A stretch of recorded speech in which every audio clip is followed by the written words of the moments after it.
very, very important numbers. Very significant numbers. Bottom line is inflation dollar is stable. Fantastic. But at the material time, you to a buy Juma for saying 9%, right? Yeah, 9%. Sure. So you to light bill for 1 year, 27%.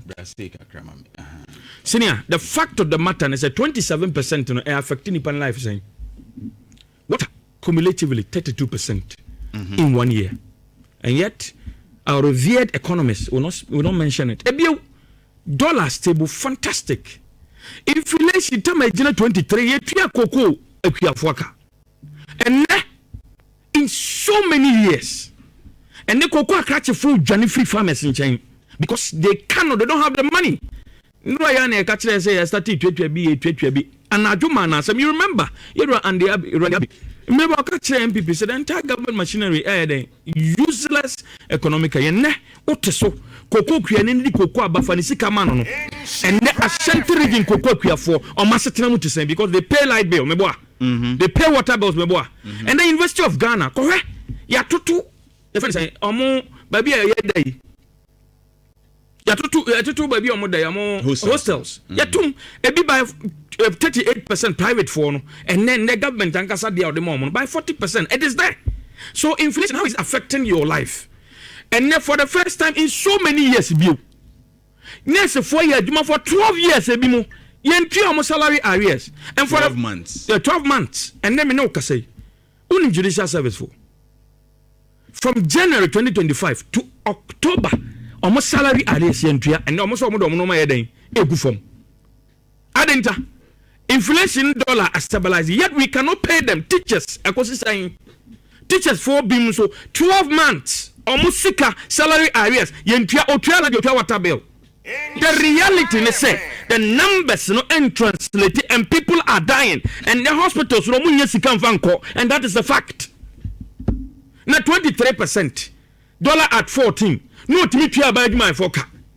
Salary areas no to or to 25% at the time. And now also to me to Musa, who the 67%. Our point is why increase it? And I move this cano. And senior, the year can you answer quickly, Marco say, and nay, your gold, I will reserve me saying. MPP Jana saying, and you're 31 tons, my boy. From 8.3 tons.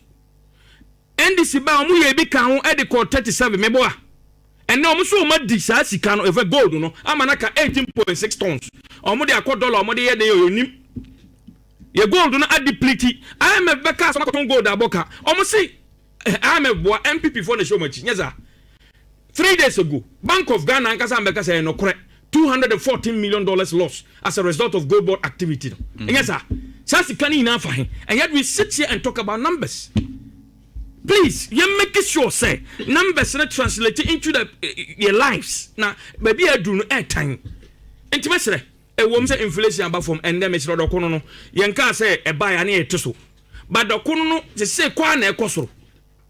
Docono do buy 15 cities, 12 cities, quan a cosro. The rate no cry increase the chain first, no. Now, inflation about from inflation and Calibio and it docunica. Go by bees about for me.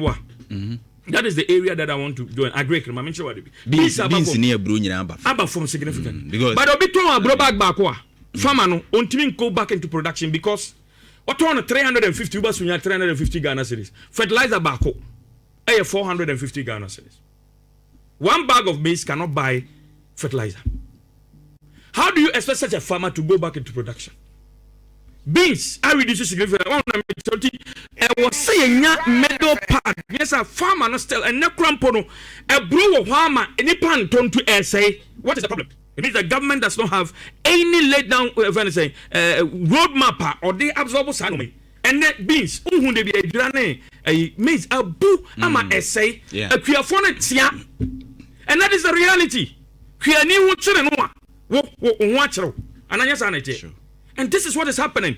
Some of them muko babu siyan. Koko apiafuya ya kan wasemeni galamsey. And then Oma can openly say nya dia Oma tena siama yewura Muhammad Omo sika adwananka. Omo de bema den.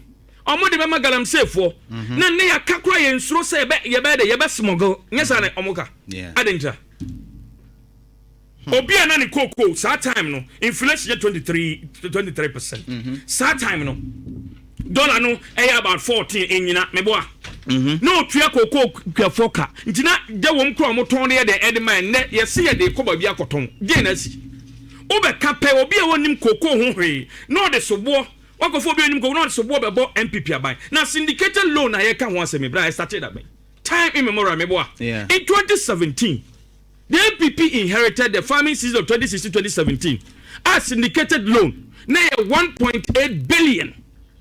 Na 1.8 billion. So on a mature 1.8 billion na MPP inherited. But as at the time NDC sorry you know, MPP by December 2016 no, na one cedi kura them. Na was so moto 850,000 cocoa beans. The records are there. Omoto only 520,000 cocoa beans. What did the MPP do? MPP Tenase, we analyzed. These are Ghanaian farmers. We found the money and we fixed the problem. And then, the many interventions are buying, MPP are buying introducing. For the first time in many years, MPP are buying reclaim the cocoa rehabilitation of 50,000 hectares. The records are there at Cocoa Board. 50,000 hectares. The ANA cocoa bia na anyini Asante region ha. Omunim o signing up. Omuchagu the yarea kano cocoa swelling sweet viral disease no affect your phone entimi nyape. Omuchagu no mama plantain sackers e friend board yo mebo na board ba sackers. Board ba na abaya board no wasema compensation per every acre. Serebe abedi was no amount seedlings free. 50,000 hectares was actually rehabilitated in this country. Intervention number 1.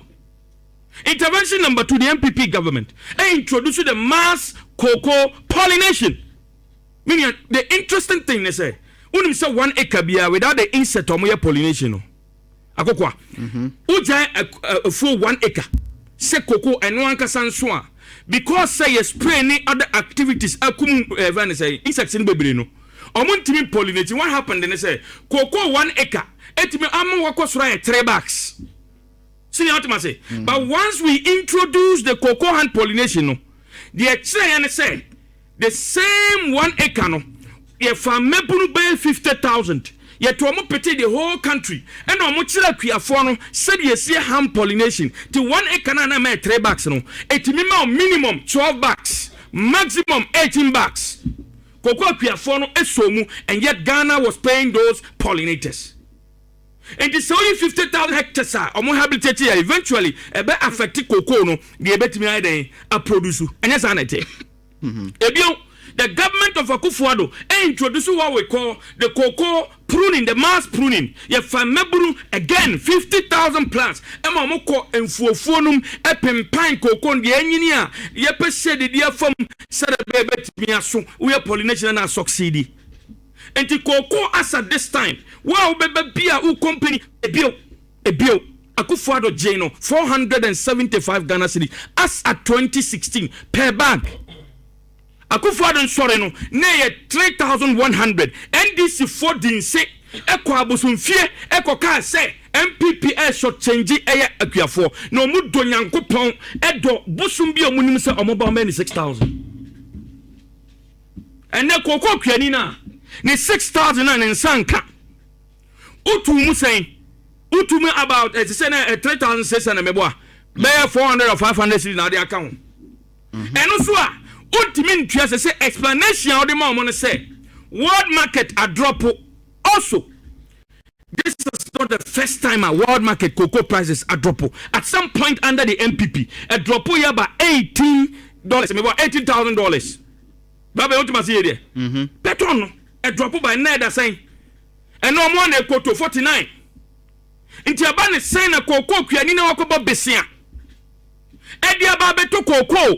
Edaba do cocoa enduro ne boarding fertilizer ne boarding fani sika manua said I be train say we are seeing na e be senya sesansa ana say den yes uti cocoa board see you na uti say the omo kano It's because of the policies are more policy banks are syndicated loan. Steps are more on syndicated loan. But I've already explained the syndicated loan for you. Yes, you talked about it.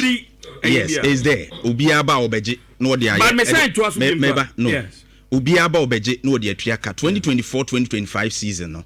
And na mo cancel that thing. Say syndicated loan will not come in again. Right? And maybe now what was fair enough. And so it just say a buying one kasa na with cocoa board. Almost try normal find the funds to pay the farmers. Yeah. In the 2024-2025, no cocoa kriafu edua no na nka ban koje besia na odo musika momo. Ti ko mu ni ha se dey say omo ko pesika. E de ba betwi omo ka na say omo ewo omo to cocoa no ama hodo international traders will have to pay upfront. Omo tuye sika no to dia momo. Omo so marketers, they feel like ebia ye beboka. They are not giving the money. Do you blame them too much for saying the reality is that because say say mo na mo cancel you cancel buy in 1 year added and restore. Okay. Ebio o buy na ye di first nickel edu baby kro na omo say ye na ye de kanya sa na tie. Anya na omo say you supply this number and demand supply this number. Entina affect you. Yes, I know kind. Send number. Send is the 800,000. You supply only 530,000. Yes, I know muka. And now Sandy will swap account now. Try a woman in an say. In the cocoa business, will be what cocoa asibiano. Right. Se campo what you do ni say. O the receipt ni no me na betwa ko bank na o tie me. O tro mu say when na me boka. So still am ma miska na mfanya den. Mfa and they do it over the years. Over. NDC by year ben. 2025 meboa January. As at the time no na MPP implemented the last phase of cocoa syndication meboa. Oye no only September. Eno jama NDC na NDC so to cocoa sa kosi the next September nya sa na tie. Into throughout that space no mo ye den. But then na police money many problem me say throughout no. Senior because the MPP knew so I said this time around because yam pege no say udimi.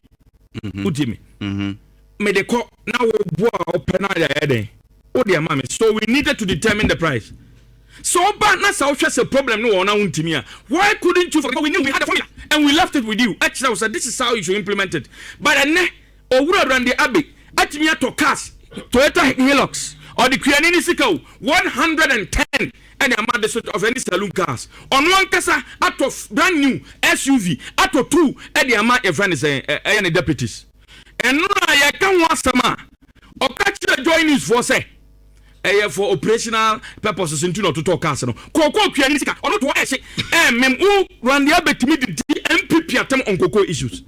And then Cocoa account for minister. Many problem.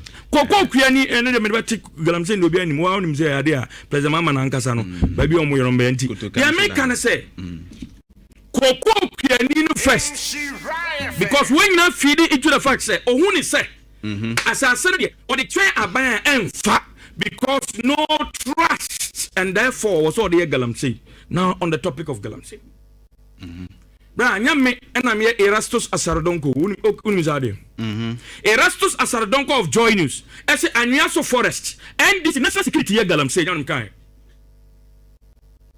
Erastus Asarodonko. Our MP, Honorable Oscar Labi, Galamsey in America. Turn on Suno, now we want to see a demonstration. I go 120. Tell us, one Cassa. Sorry, Edgina. NDC constituency that Copim say Erastus Asarodonko Coca and Exposer, MC your one ne. Western region. Galamsey Task Force Echo Regional Minister Stopomo and now Amenfi East NDC constituency executives Galamsey Tissabi or Moton Kuli and Yamanamika and that's what Asadoa and Goinus. And then I say, we take excavator, turn on off. Excavator Frigodrono, MC is so whom I have him. Back to the forest. Yamanameka and Erastus Asarodonko. And then we go to a NDC national executives. As the Mama director said, you investigate me. You investigate NDC Bangalore. I was saying, when I report to me, what you have because there was a call say omo ye galamsey ya mean say obiani Ghana ha obet ma TV so do so ye be ma betrete no and indeed these are the facts Bidumu Kasa Asante regional minister on the say there okotra Facebook 38 no send to minister of your caliber utimi kotra records say nipa nya 41 na a whole regional minister egusuka 38 a day now as a medical doctor or see at the time about me senior it's not at the time please let's be fair. That's what he said. And Kwadaiba senior don't do that. Your question on that Meba. No at the time in the no don't get me wrong. He said ono eposti yamanfo query ne said that is not the right thing. And even on questioning, they posted EC results nature around 40 something. No, say at the time that Baumia was conceiving, and senior, with all due respect. But you can. He is not a man in the community. He is not a foot soldier for God's sake. This is a man that represents the president of the Republic of Ghana, and such a man, a medical doctor, who is misrepresenting numbers, and you think it's a joke. In other jurisdictions, I was so way okay because Sabi, either several numbers and answer Sabi Abuno more than a better. And that is a fact. Asante regional minister. Yeah, on my pinpoint is what Galam say. No, the national security Huna. They called the guy to come in. They called the guy. So they are Huna. Maybe they are Huna. I'm from Huna. Who can't say so bet him? I say you are one of the few journalists in Ghana. We understand. Who can't Semtia? My or misrepresented faxi. Now, or the national security, I wouldn't stop if it's the truth. You wouldn't because stop. There may be some evidence, and I will show my evidence. Once I show my evidence, then I'll be no cry back. And this galam say na e koso no kanina. Yes, Akufo-Addo na Akufo-Addo etegalam say side. Sam George say Akufo-Addo na egalam say. Oni na busuafo. Now President Akufo-Addo etegalam say side. He was the president of the republic. Thank you. And so the land 38 regional minister. 38 regional minister. Otihan, who is he? He's the regional minister. He's the head of the regional security committee. Right. He represents President John Dramani Mahama. He carries the spirit of the president. Now say Galam say Asante region. Manfukoko. Now one kasa journalist. I told them, do you really have to get the hardcore evidence? Sam George and Bekasa Akufo-Addo Turumutu. Did you probe him? And now, or the national security, you can't sample, you be huna. And so, Galam say no, say manfufu, say so, and then, from there is miracles, the Chrome very simple. And all of that place, even Western region, some part of it, and so Chrome be no manum. But the promise was that. The NDC promises say President Bia or yes serious. President Bia onim de oyeno. Obeti be the only 3 weeks. As to Galam say Sam George. And no way. Yefesi mame. And next Sam George to meet national LGBT a man for be fear mu ho ano. And next Sam George no way. Why din adentia because President Mahama. This time around I shifted and they see the committees be ya reclaim land. Let me tell you. Check the archives. Land the Senate MPP reclaim ye under the reclamation project far more than the 800 acres. Go and ask. In 3,000. But did you? Oh not. No, did you bring it out? The amendment did you publish it? No, the publish is on the website of the Ministry of Lands. So can you get it for me? No, once I am off, I will just. Okay, I will need it before the program. Reclamation didn't start now. Right. And Festival match or 2 minutes. But that's what Mark of blue water guards. And then you see Bimunyam in a Bimuso the edge bribe. Yamaka Erastos Asarodonko again. And then who say yes, a sick excavators and so what's a excavators in the and then who see a excavator era Mufia Muhana Hanabisu Sonimino. I on that Mefano Anna Meboa. Minor income invested on the down was say. Omuchi excavators na sia yira. Enti na de NDC time excavator yira. Normal. But MPP time there be but a bill Galam say no akọ nanim na say nko nanim. Nipa bia wo suro nyankopon. Sabi enye se NDC air pump bibia ma no. Obeka no kre. President Mahama has failed. Ono ankasa Galam say no no fie bole. Omo ye bi ho. Nyam na meka. Thank you very much. Asare donko President Mahama ankasa ne fie. Bole bamboy. ne dan ase nyina yesi etutu adi yes say ananse you were facts ambajo bole bamboy papa ne cho yes bole bamboy galamse ekoso no bi sida ema black even say black voter na president mama e de ama ni Ibrahim Mahama $7.5 billion of gold or the amount by no papa no yes NDC constituency the na make eraso sasardonko. All right, thank you very much Baba Amando no etua be yi ni nyina no